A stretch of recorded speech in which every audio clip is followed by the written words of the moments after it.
for nothing. In the end, he decided for himself and decided that all of these consultations, all of the experts, all Canadians were worth nothing. The honourable member for Salaberry-sur-Roi will have 16 and a half minutes remaining when the House resumes debate of this motion. Statements by members. The honourable member for La Pointe-de-l'Île. Mr. Speaker, the Olympic Games of Pyeongchang opened today. The Olympic spirit aims at creating healthy competition among athletes from all nations across the world. At the last Olympic Games in Sochi, Quebec athletes won 36% of medals for Canada, putting Quebec in 11th place of medal winners, ahead of more than 70 other nations. Something to be truly proud of. Since Canada recognizes Quebec as a nation, Quebec should be able to have its own national teams, just as other sovereign nations do. Those who participate in the more than 206 nations accredited by the International Olympic Committee. The Bloc Québécois wants to wish great success to all Quebec athletes, all Canadian athletes, and all nations' athletes. Long live Quebec and its athletes. The Honourable Member for Laurentides-Labelle. Mr. Speaker, recently I had the pleasure of celebrating the joining up of the Quebec part of the Trans-Canada Trail.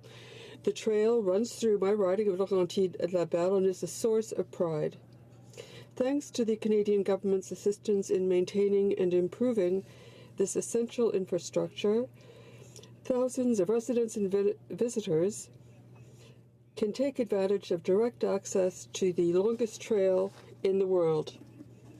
Le Petit Train du Nord and the extraordinary landscapes in our region are really something. Today it is used by hikers, cyclists, cross-country skiers, skidoo enthusiasts, and this explains why Laurentides-Labelle is such a wonderful riding shines in Quebec, Canada, and the world. Thank you, Mr. Speaker. Mr. Speaker, university students are concerned over this Prime Minister's assumption that he has his finger on the heartbeat of what Canadians value. Angered that he demands they forego their charter rights and place his values ahead of their own or lose the opportunity to receive 2018 Canada Summer Jobs funding. One university student contacted me to say that she is very disappointed in this government using them for their own political agenda. She is capable of determining her personal values and where she wants to work without government interference. More than any one ideology, Canadians value our democracy, where freedom of religion and individual thought are protected by the Charter of Rights and Freedoms from the overreach of this Liberal government or any government in power. This domestic social engineering tactic harms what makes Canada the most sought-after country to call home by reducing diversity, stifling free speech, and affirming the false accusation that if you don't agree with me, you hate me. This partisan values test must be removed. Canadians know what we value. It's our individual freedoms. Hear, hear. The honourable member for Fleetwood Port Kells. Mr. Speaker, I rise today to note the loss of a notable person in our Fleetwood community, Gord Anderson, who lost a tough fight with cancer on December 22nd. Gord had only recently become president of the Fleetwood Community Association, but that was after 30 years of teamwork with the late Rick Hart and the passion they had to mold Fleetwood into Surrey's preeminent town centre. Together, Gord and Rick were a formidable team, and the creation of Francis Park, a vibrant centre of our community, is a testament to their achievements. Gord's passion for the community started with his kids' sports, and it was the catalyst that turned his success as a developer into a drive to make a difference. Gord's roots and attachment in the community run deep, and we share his loss with his family, but we also celebrate his family's ongoing commitment to service. So please join me in a salute to Gord and to his daughter, Brianna Berman, who's taken up her dad's legacy and vision as the new president of the Fleetwood Community Association. Honourable member for Courtenay Alberni. Mr. Speaker, last week Vancouver Islanders said goodbye to one of our best, Bob Purdy, also known as the Paddler. Bob dedicated his life to promoting active living and environmental awareness through his nonprofit organization, Paddle for the Planet, and was the architect behind World Paddle for the Planet Day. Some of his feats to raise awareness were truly amazing, including paddling the full 135-kilometer length of Okanagan Lake in 2012 and his over 2,100 consecutive days of paddling from 2011 to 2017.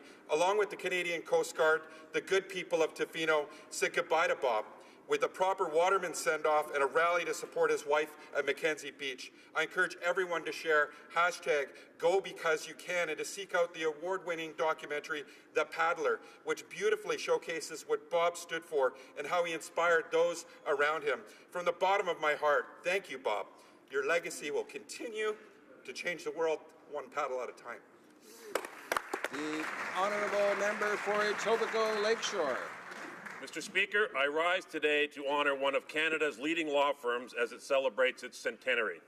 Founded in 1918 by Frank Hughes and Jack Agar, and joined by Jack Amos in 1930, Hughes Amos has grown to become a leading litigation firm in Canada. Right from the beginning, Hughes Amos lawyers have been making their mark. Frank Hughes was the first practicing lawyer in Canada to be appointed directly to the Supreme Court of Canada. Since that time, over a dozen Hughes Amos lawyers have been appointed as judges to the bench at all levels. Today, 37 lawyers serve in Hughes Amos Toronto and Hamilton offices, and I'm proud to point out that over half of the team is made up of highly successful women. I am also deeply proud that I have been affiliated with this firm for over 24 years. Hughes Amos is a well-respected firm in the industry. Best Lawyers, one of the most valued and respected peer-reviewed publications, lists several Hughes Amos lawyers as tops in their field. Congratulations to Hughes Amos on this momentous occasion, and here's to another 100 years. Honourable member for Edmonton West. Thank you, Mr. Speaker. I rise today to honour a local hero from Edmonton, Mr. Raymond Persilo, who I had an honour to meet on Holocaust Memorial Day. In 1941, Raymond sacrificed his freedom to help his brother escape from the Gestapo.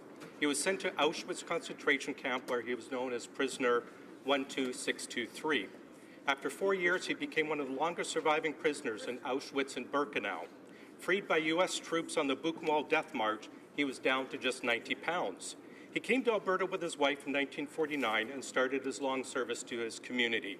His contributions and his honors received are numerous, including the Pro Memorial Medal from the Republic of Poland and the Queen's Diamond Jubilee.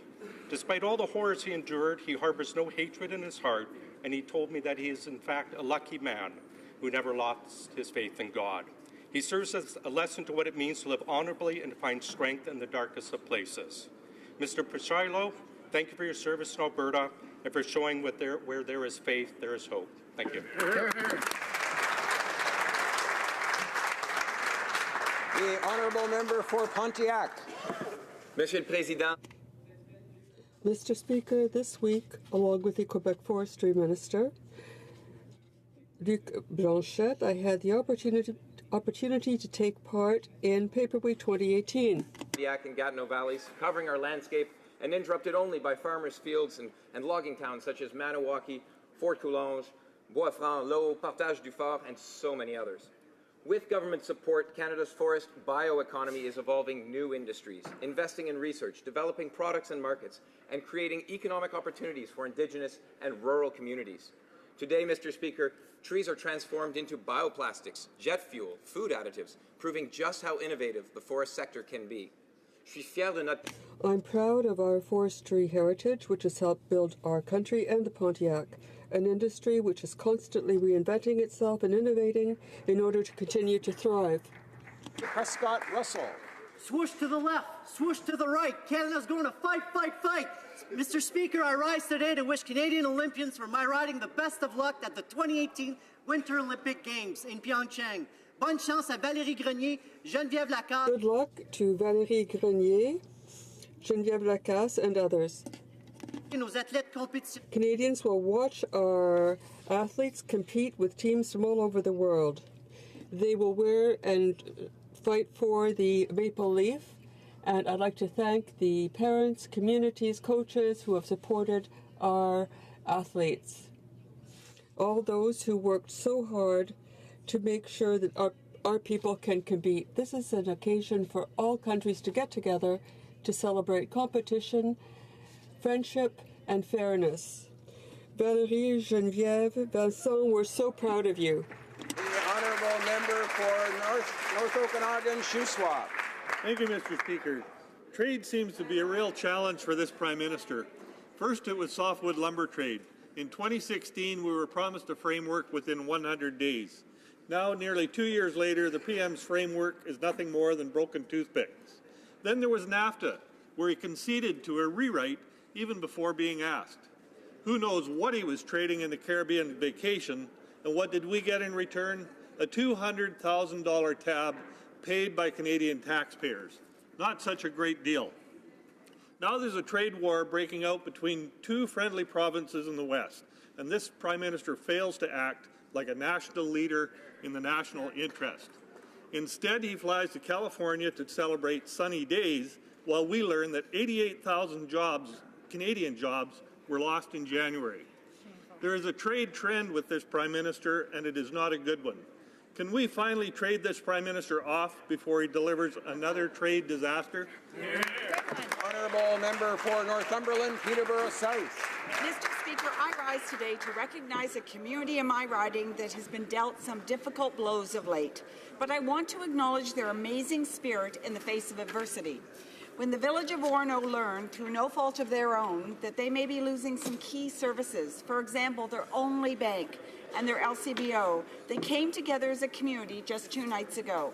Over 100 members of this tight-knit community gathered not to blame, not to complain, but to come up with solutions in an encouraging show of collective spirit. They realize that they want to move the village forward by looking to the future rather than the past. They formed an action committee to help shape a dynamic plan going forward. Rural communities like Orono face particular difficulties, but it's so inspiring when community members come together to chart their own destinies. I applaud their efforts, and I look forward to supporting the village of Orono in their actions moving forward. Thank you. The honourable member for St. John, Rothsay. Mr. Speaker, one of the most effective ways to combat the intergenerational cycle of poverty is through significant investments in early learning and childcare. It is something I've advocated for when I ran for office and something I continue to fight for every day in my riding and here in Ottawa. I'm proud to have contributed to HUMA's report on poverty reduction, Breaking the Cycle, which recommended substantial investments in early learning. I was also thrilled to stand beside Premier Brian Gallant when he announced the $30 million bilateral childcare and early learning agreement between our government and the province of New Brunswick this past summer. This substantial investment in early learning and childcare will be transformative for families in my riding who are struggling to make ends meet and give their children better futures. I'm proud to stand with my government and that of Premier Gallant to deliver meaningful programs that will change and save lives in St. John, Rothsay, and across the country. Thank you, Mr. Speaker. The honourable member for Elgin, Middlesex, London. Thank you, Mr. Speaker. Mr. Speaker, as a member of Parliament, I recognize the importance of the awareness of homelessness. It's not always visible, but it happens every day. Mr. Speaker, next week I will be joining Tim Smart, Mike Kirkfleet, Sean Dyke, Joe Preston, and to raise awareness for the Elgin St. Thomas United Way by spending a night sleeping in my car. It's going to be a long, cold night, but I know that one night in my car does not compare to what some have to experience each and every day. The name of the event is Sleepless in Our City, and I'm very proud to be part of it. Having a roof over our head is a foundation for every person. Most of us are lucky, but many are so unfortunate. Hearing the stories of these people and trying to understand what they go through is difficult but necessary. Remember the next time you pass someone on the sidewalk that they may not indeed have a place to call home. Let's work together as Canadians to ensure that every single person has a roof over their heads and create a foundational approach so no one has to go sleepless in the city. Thank you. The honourable member for Longueuil-Charlebourne. Mr. Speaker, every year, thanks to the Valentine's for Veterans program, thousands of St. Valentine cards are handmade by young Canadians.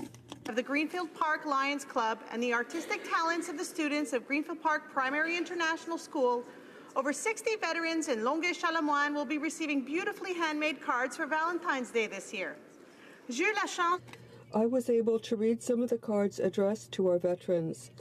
One, for example, from Gabriella, who wrote, "For someone special who made our world better. May you always be loved, commemorated, and cherished." I sincerely thank you for your dedication to our country. Your sacrifice in the face of great danger and the bravery that you showed will echo in the generations to come. Mr. Speaker, I am so proud of these students for making Valentine's Day special for those who've served. Thank you. Merci. The honourable member for Vancouver East. Families of missing and murdered Indigenous women and girls will gather in Vancouver East and lead the 28th Women's Memorial March in honor of loved ones lost.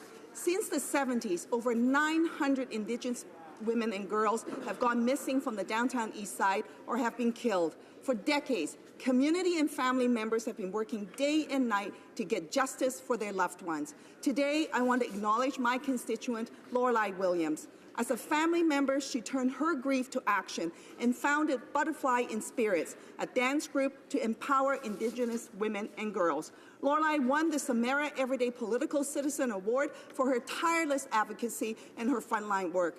From April 4th to the 8th, survivors and family members can share their testimonies with commissioners from the National Inquiry in Vancouver. All of Canada needs to listen. We need to believe women who bring us their truths. We need justice for the women and their families. And justice means no more stolen sisters. Honourable member for Bow River. Thank you, Mr. Speaker. Canada needs the Trans Mountain Pipeline expansion now. Hear, hear. Oil is being sold at up to 50% discount to the United States because we don't have anywhere else to sell it. The U.S. sells it back to Canada through New Brunswick refineries at the full market price. It's like if we built a car in Ontario for $30,000 and our only market was the U.S. and they took it for $15,000 but sold it back to us for $30,000. It's a ridiculous situation. By some estimates, selling oil at discount means the equivalent of one new school a day and one new hospital a week being built in the U.S. instead of Canada. We simply need to expand our pipeline capacity. The Trans Mountain expansion is a good start. It has passed environmental reviews, regulatory hurdles. Now the BC government is putting Canadian jobs and prosperity at risk. This government needs to show the leadership and get the Trans Mountain expansion project built now. Thank you, Mr. Speaker. The honourable member for Alfred Pelon. Mr. Speaker, I'd like to recognize today all the women and girls in science for whom this International Day, February 11th, is devoted. These girls and women who dare, who achieve excellence in a field which today remains in its majority a men's field. This is why I want to pay tribute to them. You are a source of inspiration for me, and above all, you are a source of inspiration for all girls who want to go into sciences. To the girls, I say, your future is the one that you make, and your choices are infinite. Is the limit? Ask our Governor General. Push the limit, always go further, and know that you can accomplish anything with perseverance and determination. I believe in you. Thank you.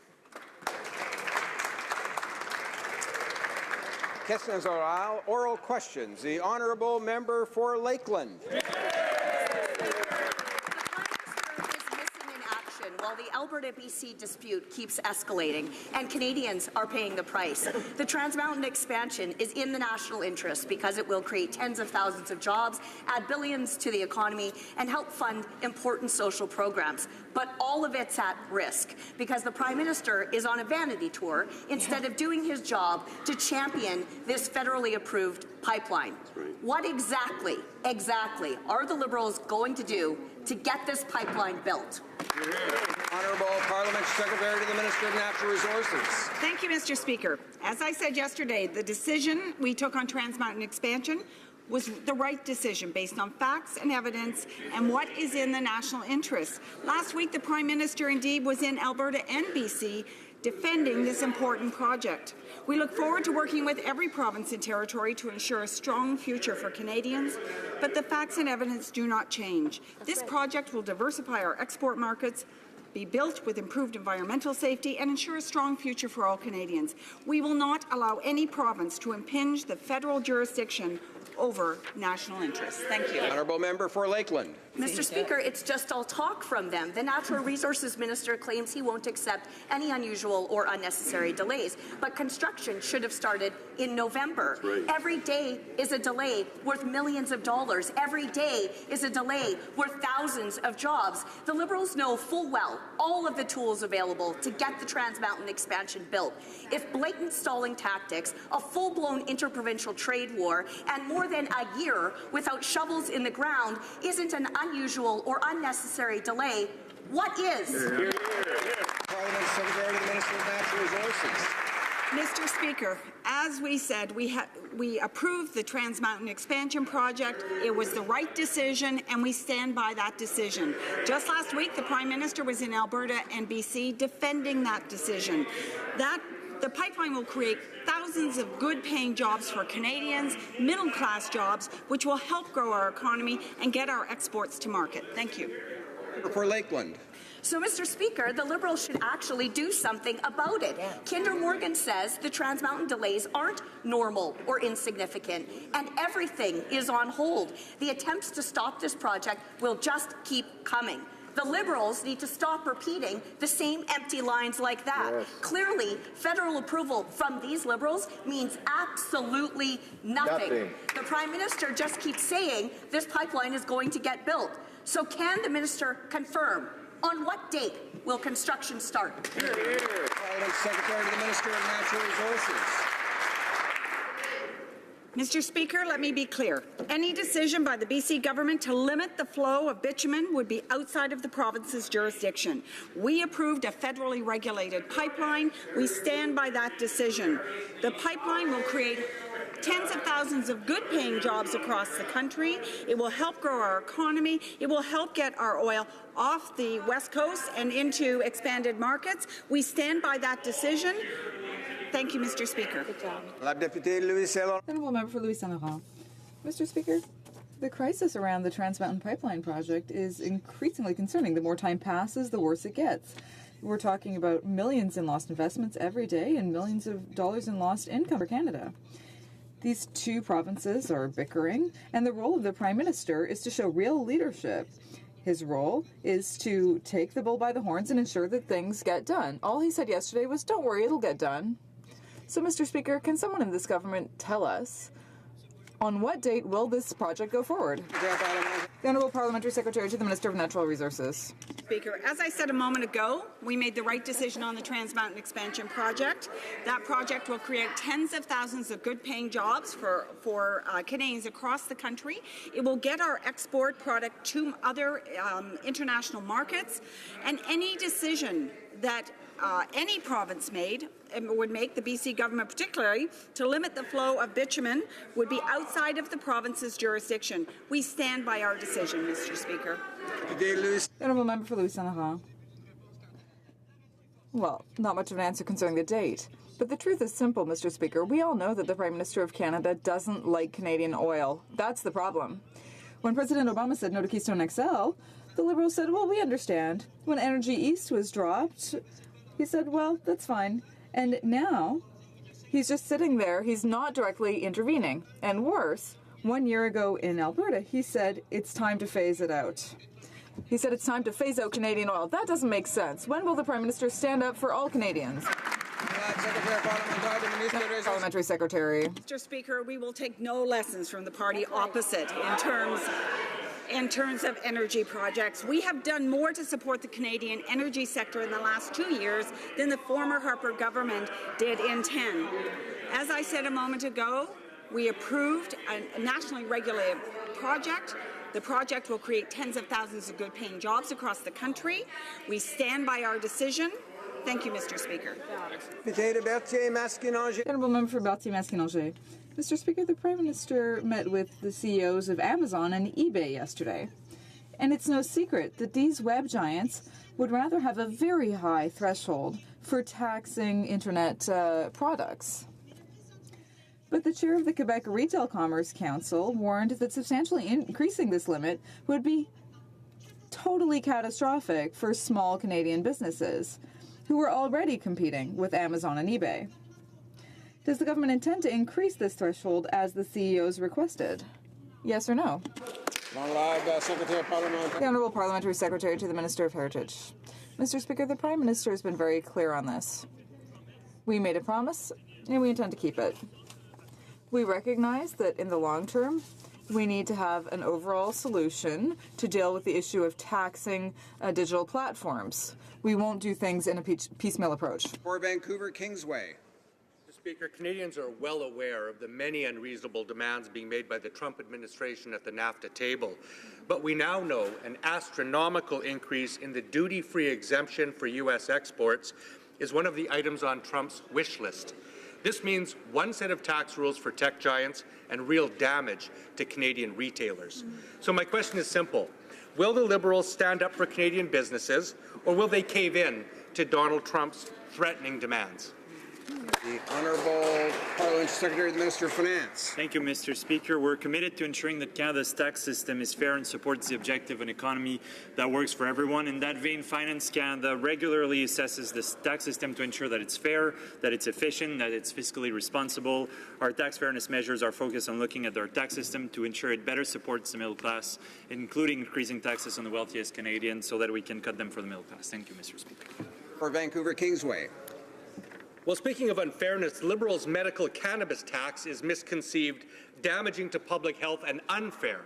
Patients already pay sales tax on their medical cannabis and aren't eligible for reimbursement under most insurance plans. Now, this government wants to add an excise tax. So, patients are forced to spend hundreds or thousands of dollars each month for their medicine, or choose a riskier option like an opioid because it's more affordable. That's perverse. With Budget 2018 upon us, will the Liberals listen to patients and scrap their medical cannabis tax? The Honourable Minister of Health. Thank you very much, Mr. Speaker. Mr. Speaker, our government is committed to providing reasonable access to cannabis for medical purposes while protecting the health and safety of Canadians. Health Canada is proposing to make a few targeted improvements to the regulations to create consistency in the rules between the medical and non-medical system where needed to improve patient access and to reduce the risk of abuse to the system. As recommended by the Task Force for Existing Systems for Providing Access to Cannabis for Medical Purposes would continue to exist under the proposed Cannabis Act. Thank you, Mr. Speaker. Honourable Member for Berthier-Masconnauget.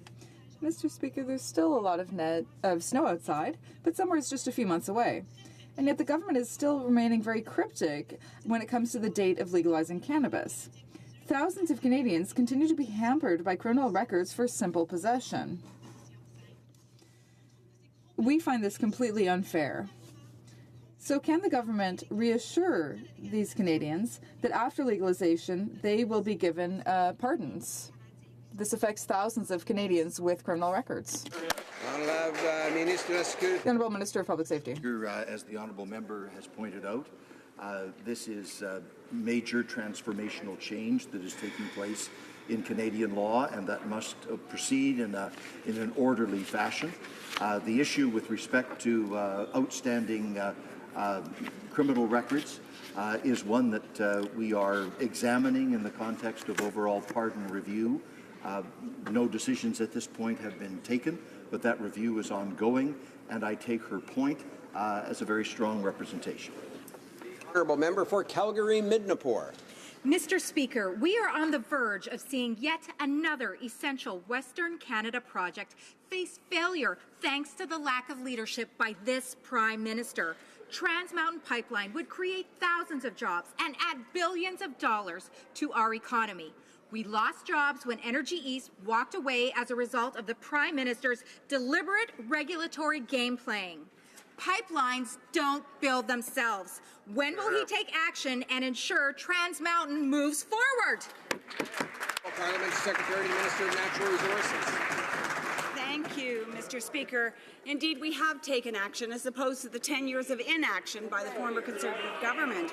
We have approved pipelines. The Trans Mountain Expansion Pipeline will create tens of thousands of good-paying jobs across the country.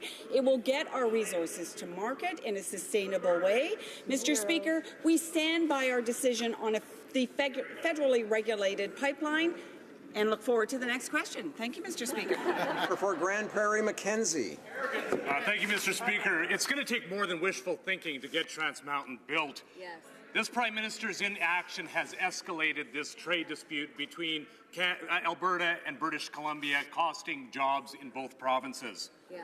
This project will not move forward unless the Prime Minister personally intervenes and makes it happen. That's right. So my question is very simple.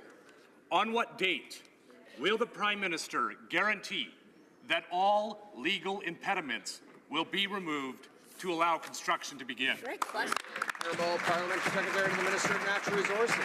Well, Mr. Speaker, I have another comment to make, other than what the honourable member has put forward. And the suggestion that we have not, in fact, moved forward in pipelines is completely false. You may have heard me say before, many of these projects are in Alberta. The expanded export capacity for the Alberta Clipper, the Nova Gas Pipeline, the Line 3 replacement project, again, the Trans Mountain Expansion Pipeline. We do support the Keystone XL pipeline. I could go on and on, Mr. Speaker. Thank you. Member for Abbotsford. Natural resources contribute significantly to our prosperity. Yet this Liberal government is doing everything it can to stop mines and pipelines from being built.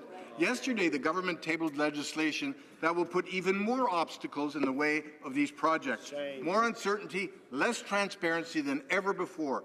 Meanwhile, investment is fleeing. Now, the minister said no surprises, no drama. Now she can add no development. When will the Prime Minister stand up and promote Canada's resource industry? Minister of the Environment and Climate Change.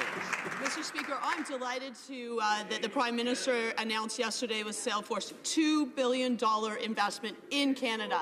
In terms of environmental assessments, we know that in the 21st century, if you want projects to go ahead, you need to protect the environment, and then they will go ahead. Under the previous government, they gutted environmental assessments. They reversed protections on fish habitat. Yesterday, I was pleased to announce that we had delivered on our promise to Canadians, that we would protect our environment and we would ensure that good projects go ahead. For Abbotsford. Liberals love to talk a big game, but then they always fail to deliver. The Kinder Morgan pipeline is a safe and environmentally responsible way to move oil to market. But again, the Prime Minister pretends to support this project, then refuses to be its champion. As a trade war escalates between BC and Alberta, the Prime Minister is in the U.S., hobnobbing with bigwigs, taking selfies with his billionaire friends. When will the Prime Minister finally take action, stop promoting his own interests, and become Canada's champion? Parliamentary Secretary to the Minister of Natural Resources. Thank you, Mr. Speaker. As I said a moment ago, we have done more in 2 years to support the Canadian energy sector than the former Conservative government did in 10. And just a reminder to the member opposite, any decision by the BC government to limit the flow of bitumen through the pipeline will be outside of the province's jurisdiction. Mr. Speaker, we approved the federally regulated project that will create tens of thousands of good-paying jobs across Canada. We stand by that decision. Honourable Member for Portneuf-Jacques-Cartier. Thank you, Mr. Speaker. Yesterday, the Minister of the Environment tabled a bill on the environment and sustainable development. Now, 28 months ago, this Liberal government was elected on a series of false promises that they made to environmental groups. Yesterday's bill is just window dressing. The Minister still has full decision-making powers. There are timelines, but the Minister can always ignore them. We need to develop our resources properly and also protect them. So why won't the Minister of the Environment set up a sustainable development plan that actually balances resource use and economic development? The Honourable Minister of the Environment and Climate Change. Mr. Speaker, this is very rich for the opposition party to be talking about environmental assessments. It was the former government that wouldn't make science-based decisions and that lost the trust of Canadians. That meant that projects couldn't go forward. I was so proud yesterday to be able to deliver on our promise to Canadians. We can protect our environment and move forward with good projects. Albertan, Kawartha Lakes, Brock. Mr. Speaker, the Liberals claim they want to get pipelines built quickly to support a strong economy, but clearly they didn't read their own legislation. The recent bill proposes the creation of new regulatory burdens, which, when combined with a federal carbon tax, will impede Canada's global competitiveness without enhancing environmental protection. More regulations, more wait times, reduced transparency. On top of all of this, 88,000 jobs were lost last month in Canada. When will the Prime Minister finally stand up for jobs and economic growth? Minister of the Environment and Climate Change. Mr. Speaker, I wish that the government, that the party opposite, would actually get into the 21st century. In the 21st century, the environment and the economy go together. Smart businesses know this. That is how you get projects going ahead. That's how you bring people together. That's how you create good jobs for the middle class. I wish they'd get on board with the program. For Vancouver East. The Liberals are quietly going ahead with a Conservative plan to shut the door for permanent residency for caregivers, meaning if your 2-year work requirement isn't completed prior to November 29, 2019, you're out of luck. There's often abuse in the program against caregivers, sometimes forcing them to end their work before the contract is completed. That means some will not be able to complete the 24-month work requirement. Does the minister think that's fair, or will he take action to ensure that caregivers are not penalized? Does he not agree that if you're good enough to work, you're good enough to stay? Parliamentary Secretary to the Minister of Immigration, Refugees and Citizenship. Thank you, Mr. Speaker. I want to clarify that these places offer valuable services to Canadian families. And as the Minister has said, the government will continue to allow family workers to have access to permanent residency. And we are working to improve current services and programs. And as we've said many times, Mr. Speaker, the waiting times was 7 years under the previous government, and now it's less than 12 months under this government. So we are determined to make sure that these people can help Canadian families. For Vancouver East. That's not what it says on the website. The chair of the Vancouver School Board is ringing the alarm bell on the fact that the federal government has consistently reduced the funding for the settlement workers in school program. There has been a 20% funding cut at a time when refugee and immigrant families are increasing, forcing the school boards to cut essential positions in programs vital to the success of students and families. The government claims that they want refugees and immigrant families to succeed. So will they put their money where their mouth is and reverse the cuts and ensure that there is stable funding for the Swiss program? The Honourable Parliamentary Secretary. Thank you, Mr. Speaker. I'd like to clarify that, as you know, for the last 2 years, our government has ensured that our immigration system is strengthened. We've taken several steps to do that. For example, I mentioned reducing waiting times. Also, concerning the services that we offer to all of these organizations that help us across Canada, we're supporting them so that they can help refugees get the services that they really need to succeed and contribute to our economy. I can assure the NDP and the member across the way that we will continue to work very hard to that end to ensure that they have the resources necessary to succeed in our society and to contribute to our economy. Honourable Member for Lévis-Lotbinière. Mr. Speaker, the Prime Minister's actions and his lack of judgment have forced us to review the Conflict of Interest Act. The saga of his family trip to a private island will redefine all of the criteria and limits of that act. Mr. Speaker, will the Prime Minister agree to give carte blanche to the new Ethics Commissioner to restore the credibility of the Prime Minister's office in Canada? And when will he pay back Canadians? The Honourable Government House Leader. Thank you, Mr. Speaker. As I've said many times, we respect the work of the Commissioner and that office. To answer the member's question, the former Commissioner recognized that these expenses were incurred as part of the role of the Prime Minister. And this is the case for former Prime Ministers and the current Prime Minister. Whenever a Prime Minister travels, there are costs associated with security. Thank you, Mr. Speaker. The Honourable Member for Beauport, Côte de Beaupré, Île d'Orléans, Charlevoix. The Prime Minister is refusing to pay back the cost of his taxpayer-funded holiday. And this week, all of his Liberal members clearly supported his decision. What a disgrace to Canadians. In addition to not answering questions, his House Leader keeps repeating that he's taking full responsibility for the report and that the spending was in line with the security expenses of all prime ministers. But that's false, Mr. Speaker. It's unacceptable for a prime minister to benefit from his office and to spend the money of honest citizens. When will he finally pay back taxpayers? Because that's what taking responsibility really means. The Honourable Government House Leader. Mr. Speaker, as I've said many times, immediately after the Commissioner's report was tabled, the Prime Minister did take responsibility, and we accepted the conclusions of the report. As I've said, we respect senior officials and the work that they do. Now, the former Commissioner, in her report, recognized that these expenses were incurred as part of the role of the Prime Minister, Mr. Speaker, and we respect her work. Thank you. Sturgeon River, Parkland. The Prime Minister broke the law not once, but 4 times. He says he's taken responsibility, but his words are meaningless. Canadians are looking for action. He claims this was a family vacation, and yet he brought along his political buddies. Not my idea of a family vacation.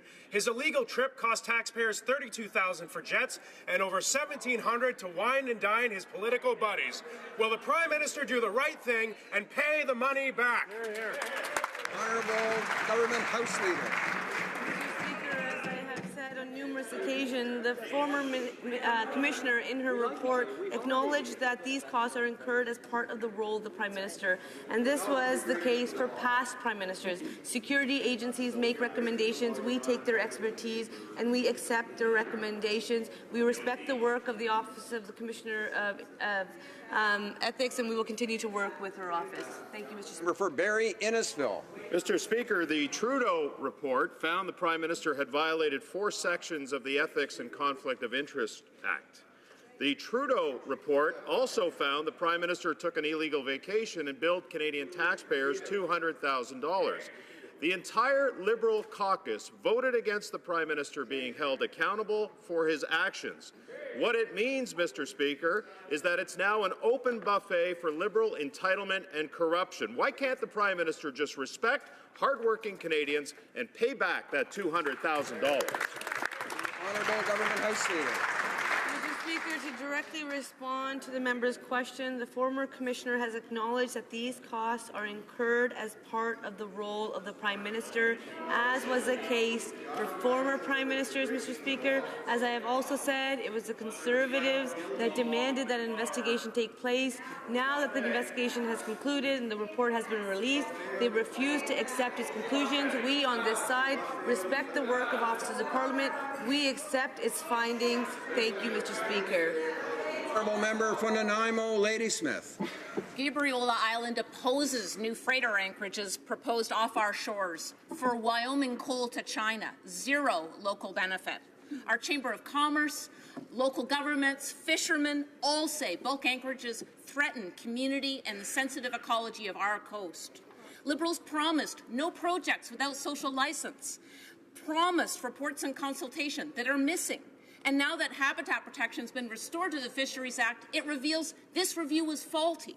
Will the minister listen to Gabriolans and stop these bulk anchorages now?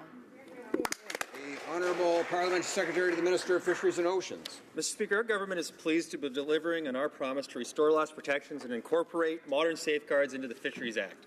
These proposed amendments will restore lost protections by returning to comprehensive protections against harming fish and fish habitat and strengthening the role of Indigenous peoples in project reviews, monitoring, and policy. Our government will also invest more than $280 million to support the restoration of lost protections to fish and incorporating modern safeguards. We have consulted broadly to ensure changes to the Act focus on those areas that matter the most to Canadians. Thank you, Mr. Speaker. For South Okanagan, West Kootenay. Mr. Speaker, the new Navigable Waters Protection Act has created a bizarre situation. All waters are equal, but some are more equal than others. In my riding of South Okanagan, West Kootenay, Okanagan Lake is fully protected, but other lakes such as Skaha, Vaso, Asuyas, Christina, Slocan, which used to be protected pre-Harper, are not being relisted in the Liberals' legislation. It's absurd. Canadians will have to argue on a case-by-case basis to have their waters fully protected. Why won't the Liberals fully protect all our lakes and rivers in the new Act like they promised? Hear, hear. The Honourable Parliamentary Secretary to the Minister of Transport. Thank you, Mr. Speaker. As mandated by the Prime Minister, our government is committed to protecting the environment, fish and waterways, respecting Indigenous rights, rebuilding public trust, and strengthening our economy.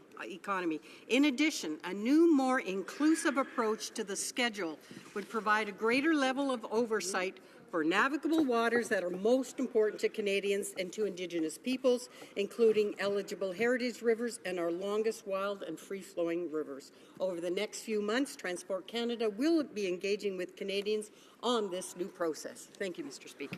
Central Nova. Mr. Speaker, Canada's fisheries and marine ecosystem hold economic, cultural and social significance for many Canadians, including so many living on the coast back home in Nova Scotia. In 2012, the previous government cut the protection of fish and their habitat, leaving significant gaps of protection for vulnerable fish species. Will the Parliamentary Secretary to the Minister of Fisheries and Oceans inform this House as to how the recently introduced Fisheries Act will restore loss protections, enshrine modern safeguards, and ensure a sustainable marine ecosystem and healthy fishery for future generations of Canadians? Parliamentary Secretary. Mr. Speaker, I'd like to thank the member from Central Nova. I'd like to thank all members of the Fisheries Committee, and I'd like to thank all Canadians who participated. We consulted broadly, and we know that Canadians are proud of us for restoring protections to the Fisheries Act. We're protecting all fish habitat. We're providing increased transparency and certainty around major projects. We're protecting middle-class jobs and coastal economies. We've eliminated the damage caused by the previous government, and we're investing more than $280 million to ensure our marine environment thrives for the benefit of future generations. Well done. The Honourable Member for Charlebourg-Autin-Charles. Mr. Speaker, several times I've asked the Prime Minister about his promise to veterans during the last election campaign. Instead of answering, he leaves the responsibility to his MPs, who offer only platitudes.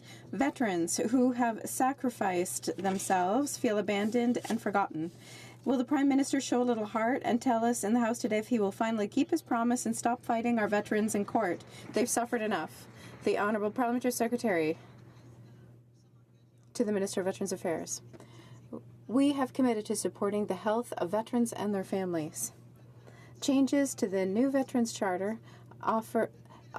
We've also moved on to from the Charter to offering a pension for life.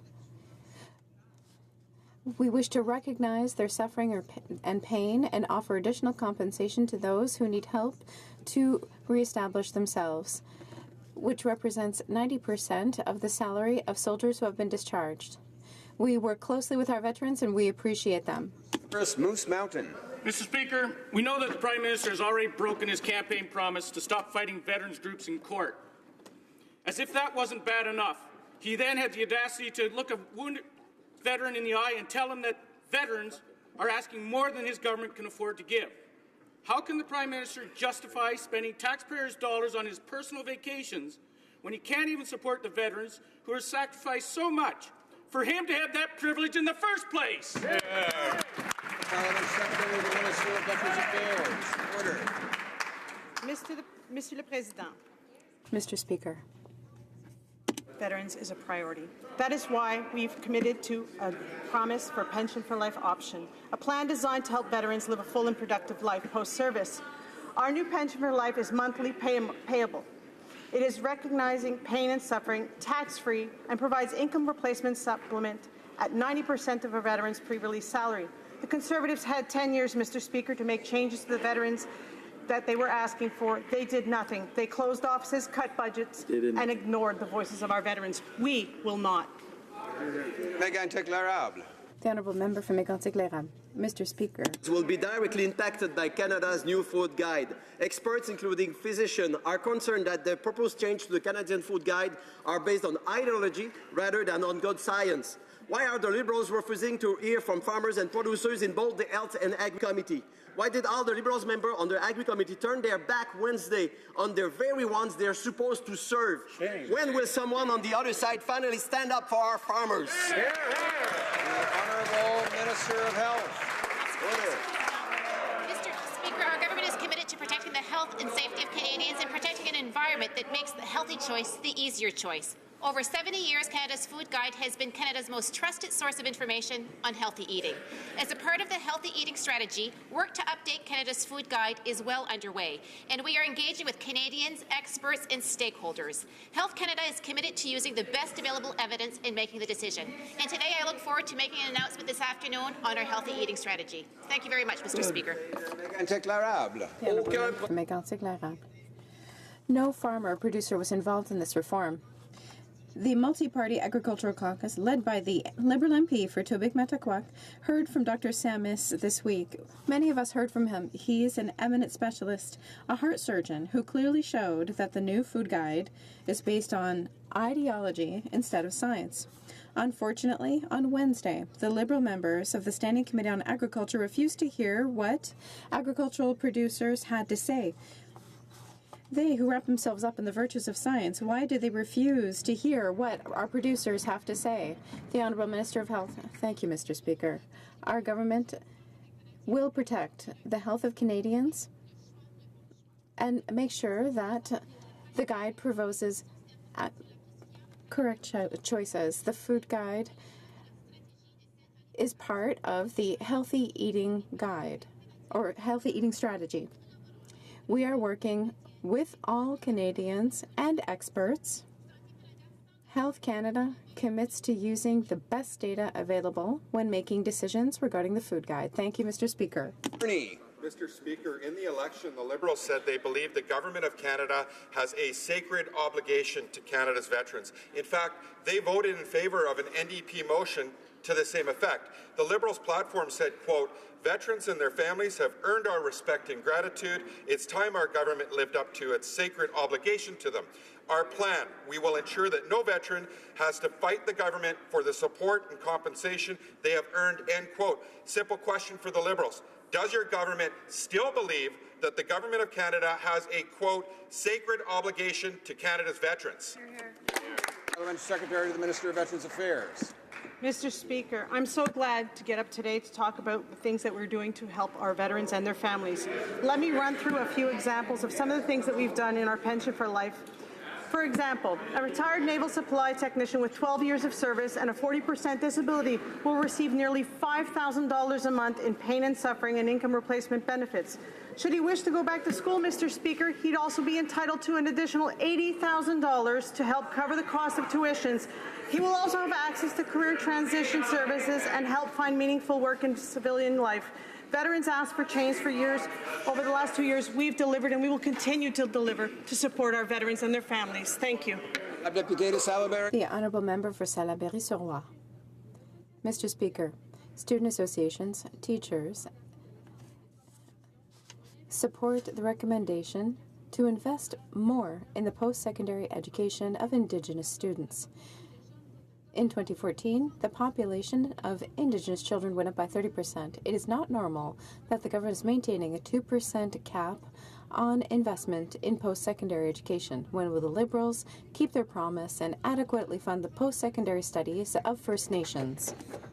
The Honourable Member of Indigenous Services. Important question, and also very pleased to correct the record. There is no 2% cap. Let's be clear about that. We have made investments in education in the order of $2.6 billion so far. We are currently reviewing all programs related to post-secondary education along with our partners, First Nations, Inuit and Métis, and look forward to doing even more to advance opportunities for post-secondary education. The Honourable Member for Edmonton West. Mr. Speaker, Canada's infrastructure security should be a top priority for this government. Yet despite concerns from security professionals, they're allowing a state-owned Chinese takeover of ACON. Will the Minister of Public Service do the best thing for Canada's national security and commit to a full Section 25 national security review? Parliament Secretary to the Minister of Innovation. Mr. Speaker, as a government, we try to encourage foreign investment because that makes such a big difference with respect to Canadian jobs. Every single such investment of a certain magnitude will be subject to the Investment Canada Act. As this investment is, it will therefore go through a rigorous review process. It's a multi-step process that will include input from our security agencies. Mr. Speaker, we've never compromised national security, and we never will. Thank you. The Honourable Member from Mamagui, Lila, Kamouraska, Rivière-du-Loup. This morning we found out in La Presse that the Minister of Procurement took the time to visit the Irving Naval Shipyard several times and met with its directors, but her office systematically refused requests to meet with people from Davie and didn't attend the launching of Asterix. Does she have a problem with the fact that it's in Quebec, or is a department known for $8 million skating rinks afraid that a company like Davie, which delivers on time and at a lower cost, makes the other shipyards look bad? The Honourable Parliamentary Secretary to the Minister of Public Services. Our department is very committed to ensuring that our Navy has the ships essential to its work, that the Coast Guard also has the ships it needs to accomplish its work. That is why she is highly committed to all of the shipyards in Canada, including Davie. The member knows very well that we have started discussing matters with Davie today. Mr. Speaker, the Liberal government pledged to support home and palliative care in Budget 2016. Unfortunately, we heard at Health Committee that they've done almost nothing to implement that promise. It's going to take more than wishful thinking to roll out palliative care for Canadians. I've recommended that the government invest in hospice infrastructure, training of care providers, and home care transfers to the provinces, but they've not done anything. When will this government show some leadership and take action to fulfill their promise? Honourable Minister of Health.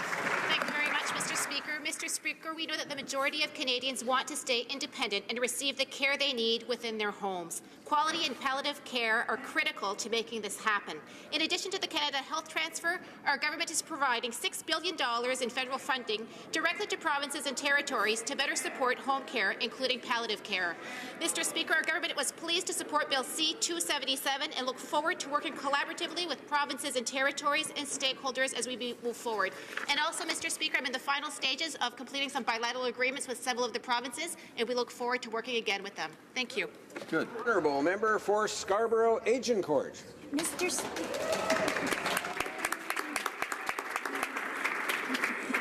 Speaker, the Minister of Science was recently in Toronto to meet with leading artificial intelligence researchers to talk about Canadian AI leadership. We can harness that work to provide benefits for Canadians. In the last year, we have seen internationally leading companies investing in new AI research labs in cities across Canada, including Toronto, Montreal, and Edmonton. Can the Parliamentary Secretary to the Minister of Science explain how our government is supporting this important sector and how these international partnerships will help Canada remain a world leader in AI research and innovation? Good question. Parliamentary Secretary to the Minister of Science. Thank you, Mr. Speaker, and thank you to my colleague from Scarborough Agincourt for her hard work promoting Canada's AI strategy. Our government is committed to supporting research and innovation to grow our economy and improve the lives of Canadians. We're building on Canada's international leadership in artificial intelligence by investing $125 million in a pan-Canadian strategy that is helping attract international investment, recruit and retain world-leading talent in Canada, and create new, well-paying jobs for Canadians. Centered around Canada's leading scientists who are working with industry partners and universities, our approach will help ensure all Canadians benefit from the exciting opportunities of this innovative sector. Thank you, Mr. Speaker. For Kamloops, Thompson, Caribou. Mr. Speaker, we've been counting, and it's been 25 months since the Minister gutted the Financial Transparency Act. Band members continue to be forced to take their leadership to court to get access to basic financial information. The Liberals met for a year with the AFN. A year. Their so-called new fiscal framework does nothing to improve accountability for the vast majority of First Nations. When will the minister stop ignoring band members like Charmaine Stick, Harrison Thunderchild, and so many more, and actually come up with a plan? Yes, Minister for Indigenous Services.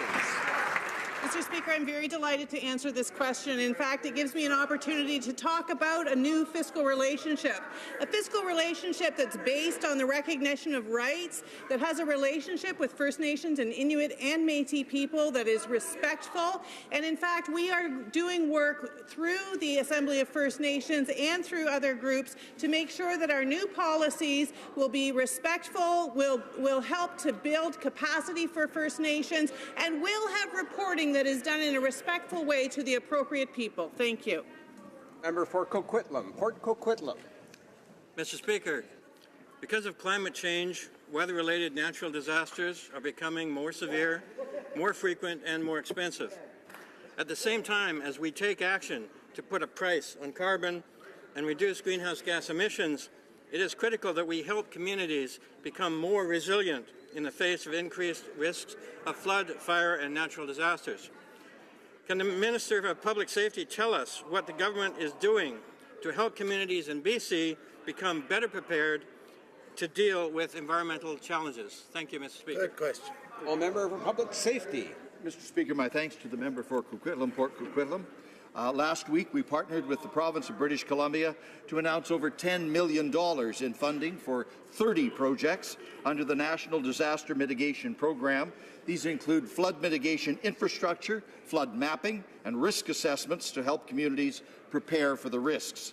We'll continue working to help reduce the impacts of severe weather events because prevention is always better and always cheaper than rebuilding afterward. Member for Carleton. Mr. Speaker, there are over 1 million Canadians with disabilities who have jobs and contribute to our economy. 300,000 of them have severe disabilities. But Stats Canada reports that tens of thousands of people with disabilities are effectively banned from working because clawbacks and taxes make them poorer when they do. Shame. My Opportunity Act would impose one simple rule that governments must respect: that workers with disabilities must always be able to gain more from wages than they lose to clawbacks and taxes. Does this government support that principle? The Honourable Parliamentary Secretary. Ensuring that people with disabilities and indeed all Canadians get the opportunity to succeed is a priority of our government. This is an important conversation, and I thank the member for raising it. We can always do better when it comes to championing disabled workers and ensuring that they get the benefits they deserve. And our government is committed to taking a holistic approach to ensure greater accessibility and opportunities for Canadians with disabilities in their communities and workplaces. Thank you, Mr. Speaker. The Honourable Member for La Pointe-de-l'Île. Mr. Speaker, the Liberals like to say that they defend Francophones outside Quebec, but for decades they have refused to see the rates of assimilation that have increased with every census. The new president of the Federation of Francophone and Acadian Communities demands concrete action before March 31st. They're asking for $575 million. That's a minimum. Will the government wake up? It's enough with the consultations. It's time to act. Will he meet the demands of the FCFA before March 31st? The Parliamentary Secretary to the Minister of Canadian Heritage. Mr. Speaker, we've already listened to the comments of the FCFA, and we are preparing an action plan. We're going to deliver on it. We will always defend both of our official languages. As an example, we've reestablished the Francophone immigration program, appointed bilingual judges to the Supreme Court, reset up the legal challenges program, and we have promoted French language in Lac-Saint-Jean. We will always defend the French language. The Honourable Member for Mirabel. Mr. Speaker, the day before yesterday, the House unanimously reiterated that there should be no breach in the supply management system within the future Trans-Pacific Partnership. That means no gap whatsoever. That just increased the negotiating power of the government. Has the government informed the 10 other countries involved of the unanimous will of the House? The Honourable Minister of Agriculture. CPTPP gives farmers and ranchers right across this country a great opportunity, and of course it would put dollars in their pocket. But of course this government has and will continue to support the supply management system. It's the party that fought to put the system in place, and it's the government that will continually defend it. Thank you, Mr. Speaker. Joliette. The honourable member for Joliette. Mr. Speaker, you must be exhausted by all of the opposition between Liberal ministers. On the one hand, the Minister of Revenue says she's fighting very, very hard against tax havens, and on the other, the Minister of Finance continues to legalize new tax havens. With Grenada, Antigua and Barbuda, Canada is about to have access to 26 tax havens. 26 tax havens to avoid paying taxes completely legally. Do you think the Minister of Revenue can convince her colleague in the Department of Finance to not legalize these two new tax havens? The Honourable Minister of National Revenue. Our government is fighting tax evasion, which is why we have invested less than $1 billion. Our agency is looking at the activities of all companies and transactions over $10,000 in 4 jurisdictions. All the high-risk transactions are reviewed very carefully. Tax cheats can no longer hide. The honourable member for Joliette. Well, evidently, Mr. Speaker, the answer is no.